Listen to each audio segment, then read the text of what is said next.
કોળી સમાજના જે 12મા અધિવેશનને લઈ અને અનેક ચર્ચાઓ થઈ એ અધિવેશન હવે દિલ્હીમાં મળવાનું છે। ખાસ કરી અને જે કોળી સમાજના રાષ્ટ્રીય અધ્યક્ષ છે તેઓ આજે ગુજરાત પ્રવાસે આવ્યા હતા।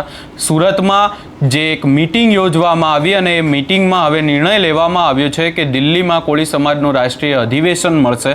શું છે સમગ્ર મામલો, કઈ તારીખે આ અધિવેશન મળવાનું છે, એની વિગતે ચર્ચા કરીશું।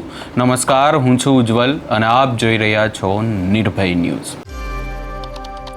પૂર્વ રાષ્ટ્રપતિ રામનાથ કોવિંદની આગેવાનીમાં કોળી સમાજનું દિલ્હીમાં અધિવેશન મળશે। વધુમાં જો આ સમગ્ર બાબતને લઈ અને ચર્ચા કરીએ તો સુરતના જે અઠવાલાઇન્સ વિસ્તારમાં આવેલ સર્કિટ હાઉસમાં કોળી સમાજની એક અગત્યની મીટિંગ મળી હતી। અખિલ ભારતીય કોળી સમાજના રાષ્ટ્રીય અધ્યક્ષ વિરેન્દ્ર કશ્યપની વિશેષ ઉપસ્થિતિમાં આ કાર્યક્રમ યોજાયો હતો અને દિલ્હી ખાતે આગામી સમયમાં યોજાનાર 12મા અધિવેશનની પૂર્વ તૈયારીઓ માટે ચર્ચા કરવામાં આવી। સમાજના આગેવાનોની મોટી સંખ્યામાં હાજર રહી અને સંગઠનને મજબૂત બનાવવા ઉપર પણ ભાર મૂકવામાં આવ્યો અને ખાસ કરીને અખિલ ભારતીય કોળી સમાજના રાષ્ટ્રીય પ્રમુખ વિરેન્દ્ર કશ્યપે મીટિંગમાં મહત્વનું નિવેદન પણ આપ્યું। આગામી 21મી જૂનના રોજ દિલ્હી ખાતે રાષ્ટ્રીય કક્ષાનું મોટું સંમેલન મળશે। પૂર્વ રાષ્ટ્રપતિ રામનાથ કોવિંદના આ કાર્યક્રમ એમની અધ્યક્ષતામાં રહેશે અને દિલ્હીના મુખ્યમંત્રી રેખા ગુપ્તા પણ આ કાર્યક્રમમાં હાજર રહેશે। અધિવેશન દ્વારા સમાજ પોતાની એકતા અને શક્તિનું પ્રદર્શન કરશે એવી પણ વાત કરવામાં આવી છે અને આ મીટિંગ મળી ત્યારે આગેવાનો દ્વારા શું કહેવામાં આવ્યું એ પણ સાંભળી લઈએ। सूरत में अखिल भारतीय कोળી समाज की ये बैठक जो है हमारे वरिष्ठ नेता श्री अजीत भाई पटेल जी ने बुलाई है और मैं स्वयं इसमें उपस्थित हूँ।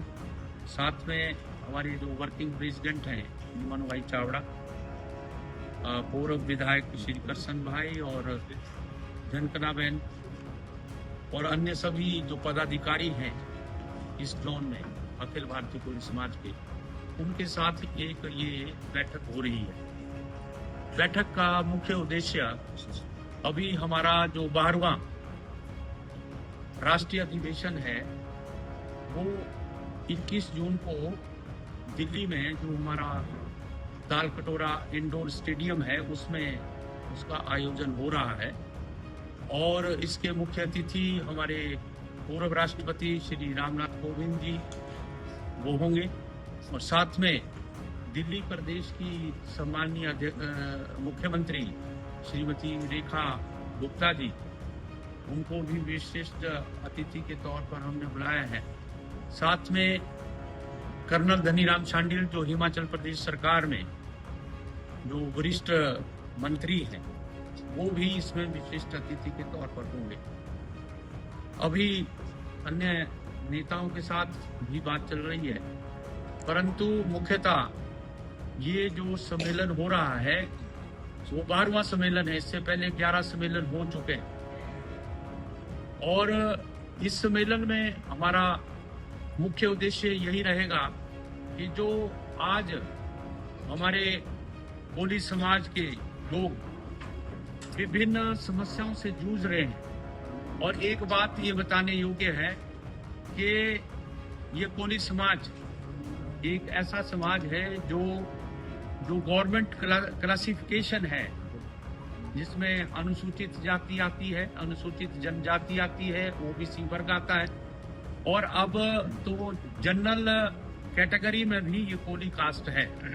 यानी लगभग सभी कैटेगरीज में जो क्लासिफिकेशन गवर्नमेंट के द्वारा हुई है उसमें ये समाज जो है आता है। लगभग 20-22 करोड़ आबादी जो इस देश में विभिन्न राज्यों में बसती है उसमें हमारा ये अखिल भारतीय कोળી समाज जो है वो संगठित है और लगातार उसकी गतिविधियां जारी रहती है और विभिन्न प्रदेशों में जो समस्याएं हैं कोળી समाज की, चाहे वो शैक्षिक तौर से हो, राजनीतिक तौर से हो, सामाजिक तौर से हो या आर्थिक तौर से, तो वो उन समस्याओं को लेकर जो है वो केंद्र की सरकार और वो विभिन्न सरकारें हैं प्रदेश की, उनके सामने वो रखने का वो प्रयास करती है। એ બહેનોને પણ દિલ્હી જવાનો મોકો મળે અને એમાં જોડાવાનો મોકો મળે એટલે અમે સૌથી વધારે પ્રયાસ બહેનોને લઈ જવા માટે આપણા સમાજના આપણા આખા દેશોમાં કેટલી સંખ્યા છે અને તેના એ જાણવાનો મોકો મળે એના માટે અમે વધારેમાં વધારે મહિલાઓને કઈ રીતે લઈ જાય તેના માટેના અમારા પ્રયાસો ચાલી રહ્યા છે. અમે લેડીઝ વિંગ માટે એક વસ્તુનો આનંદ છે, જ્યારે અમે વિંગ બનાવી ત્યારે વલસાડની વાત કરું તો વલસાડમાંથી આપણે જેને પ્રમુખ બનાવેલી હતી આજે એને જિલ્લા પંચાયતની ટિકિટ મળી અને એ થવા જઈ રહી છે. તો એક વસ્તુનો આનંદ છે કે જિલ્લા પ્રમુખ કદાચ એ બનશે એટલે આપણી જે મહિલા વિંગ છે એ એક્ટિવ થઈ રહી છે રાજ્ય એના કક્ષાએ પણ. એટલે બીજું કે મહિલાઓના ઘણા પ્રશ્નો છે, સમાજના ઘણા પ્રશ્નો છે, ઘણા કુરિવાજો છે જેમાંથી આપણે બહાર નીકળવાનું છે, એના માટેની પણ અમારી ચર્ચા થઈ છે. અમે વિડીયો કોન્ફરન્સના માધ્યમથી અમે બધા જોડાયા છે અને તે રીતે જેટલું થઈ શકે તેટલું અમે થોડું કરીને એને આગળ વધારી રહ્યા છે. આવનારા સમયમાં કદાચ પરમ દિવસે કાલે જ એક કાર્યક્રમ ભીમપુર ખાતે પણ રાખવામાં આવ્યો છે કે જેથી કુરિવાજોને નાના ગામોમાંથી પણ આપણે બહાર કાઢી શકીએ અને આપણા સમાજને કઈ રીતે ઉજાગર કરી શકીએ તેના માટેના પ્રયાસો છે. આવનારા સમયમાં જે રીતે કશ્યપજી આપણને કહેશે, માર્ગદર્શન આપશે તે રીતે આપણે આગળ વધીશું.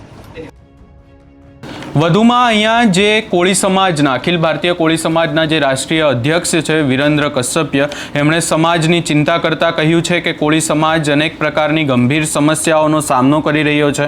શૈક્ષણિક, સામાજિક અને આર્થિક ક્ષેત્રે સમાજ હજી પણ પાછળ છે. આ સમાજનો સમાવેશ અનુસૂચિત જાતિ એટલે કે એસસી, અનુસૂચિત જનજાતિ એસટી અને ઓબીસી જેવી અલગ અલગ કેટેગરીમાં થાય છે અને આ વિષય ઉપર કેન્દ્ર અને રાજ્ય સરકાર ગંભીરતાથી વિચાર કરે એ પણ જરૂરી છે. અને અધિવેશનમાં તમામ મુદ્દાઓ પર વિસ્તૃત રજૂઆત કરવામાં આવશે એવી પણ વાત કરવામાં આવી છે. સુરતમાં મળેલી બેઠકમાં અખિલ ભારતીય કોળી સમાજના રાષ્ટ્રીય અધ્યક્ષે નિવેદન આપ્યું છે અને દેશમાં કોળી સમાજની વસ્તી અંદાજે 22 કરોડ જેટલી છે. આટલી વિશાળ જનસંખ્યા હોવા છતાં જે રાજકીય અને વહીવટ ક્ષેત્રે પૂરતું પ્રતિનિધિત્વ મેળવવા સમાજ ઝઝૂમી રહ્યો છે. આપણે જોયું કે અનેકવાર ચર્ચાઓ ગુજરાતમાં પણ કરવામાં આવે છે કે કોળી સમાજનો સીએમ હોવા જોઈએ અને ખાસ કરીને રાજકીય રીતે ક્યાંક ને ક્યાંક સમાજને લઈ અને જે અનેક ચર્ચાઓ થઈ રહી છે એને લઈને પણ વાત કરવામાં આવે. અને સુરતની બેઠકમાં પૂર્વ ધારાસભ્ય અને ભાજપ પ્રદેશ ઉપાધ્યક્ષ ઝંખના પટેલ તેમજ પૂર્વ પ્રમુખ અજીત પટેલ પણ હાજરી આપી હતી અને સમાજના આગળ લાવવા માટે નવી રણનીતિ તૈયાર કરવામાં આવી છે એવી પણ વાત કરવામાં આવી છે. આગામી અધિવેશન સરકારનું ધ્યાન ખેંચવા માટે એક મહત્વનું માધ્યમ બનશે એવી પણ વાત કરવામાં આવી. અને ખાસ કરી અને ચર્ચાઓ એવી પણ ગુજરાતમાં થઈ રહી હતી, આ દિલ્હીમાં અધિવેશન મળશે એ વાતની તો ચર્ચાઓ થઈ જ રહી હતી, પરંતુ એનાથી પણ વિશેષ ચર્ચાઓ એવી થઈ રહી હતી કે આ આખું અધિવેશન તો મળશે પરંતુ એમાં ગુજરાતનું પ્રતિનિધિત્વ કોણ કરશે. ખાસ કરી અને ચર્ચાઓ સ્ટેજ ઉપર બેસવાને લઈને પણ થઈ હતી કે હીરાભાઈ સોલંકી સ્ટેજ ઉપર બેસશે કે પછી કુંવરજી બાવળિયા. આખી બાબતને લઈ અને ચર્ચાઓ પણ અનેક થઈ. કોળી સમાજના આગેવાનો દ્વારા પણ નિવેદનો આપવામાં આવ્યા હતા. ત્યારબાદ ચર્ચાઓ એવી પણ થઈ કે હવે હીરા સોલંકી અને કુંવરજી બાવળિયાનું બે અલગ જૂથ થઈ ગયા છે.